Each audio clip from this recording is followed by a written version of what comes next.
مسلمان کی تعریف کیا ہے؟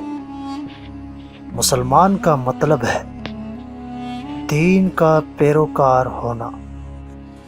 حضور نبی اکرم صلی اللہ علیہ وآلہ وسلم کے نزدیک صرف وہی شخص مسلمان ہے جس کا وجود دوسروں کے لیے منبع امن و عافیت اور سرچشمہ امن و سکون ہو۔